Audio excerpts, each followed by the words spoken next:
New reporting today that the Treasury Department has instructed employees not to take or share photos of this.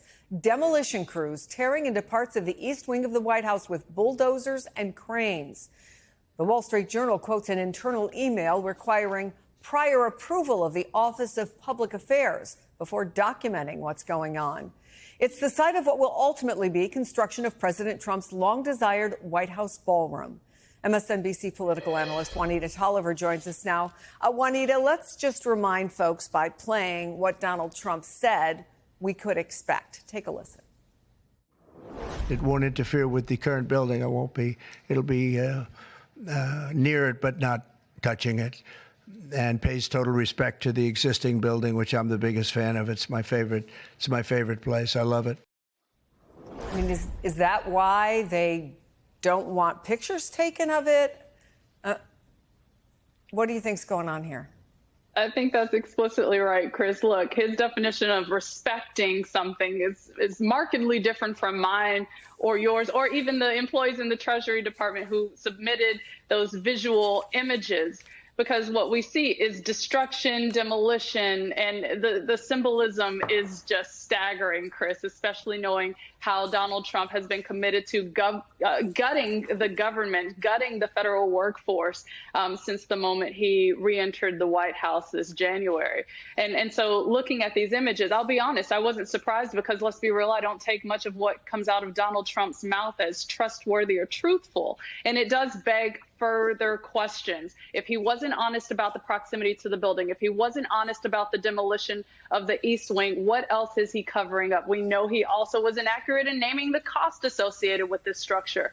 And so when I think about that, my inclination is then to probe the money, where it's coming from. It's been reported it's coming from tech and crypto and defense companies, private entities. And so what do they get in return explicitly for financing this tacky golden ballroom that Donald Trump was desperate to have? Well, there's been a lot of reporting about what you just said about the folks who have committed to $5 million more. But he said something a little different just a short time ago when he was speaking to Republicans in the Rose Garden. Take a listen. You probably hear the beautiful sound of construction to the back. You hear that sound? Oh. That's music to my ears. I love that sound. Other people don't like it. I love it, Josh. I think when I hear that sound, it reminds me of money. In this case, it reminds me of lack of money because I'm paying for it. So what? It's not clear exactly how much money he may or may not be putting in, but now he says, I'm the one paying for it. Again, take it with a grain of salt, Chris. I would love to see the reported numbers associated with the financing of this project and contrast it with the money that the federal government doesn't have as it's presently shut down. Contrast it with the money that the American public is losing in terms of rising costs associated with Trump tariffs, their inability to pay their rent, the need to charge their weekly grocery expenses to credit cards because they don't have the money to pay for that. So when Trump says he hears money, I hope that the American public sees this entire frivolous endeavor as yet another opportunity for Trump to deprioritize their needs, to not respond to the needs of the American public, and instead adorn himself with these dreams of grandeur, again, of a very, very tacky ballroom. Well, I guess there is a question, though, about if there is the energy even to be upset about it. Newsweek reports the company demolishing parts of the White House is getting flooded with negative reviews. People are outraged. One reads, destroying the people's house with no regard for their permission.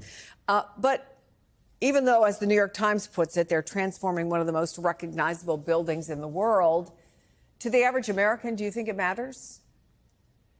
I think that's why it should feel like the disrespect that it is, because this is where he's placing his time, energy, potentially own resources as well, instead of responding to the needs of the American people who are struggling day to day, Chris.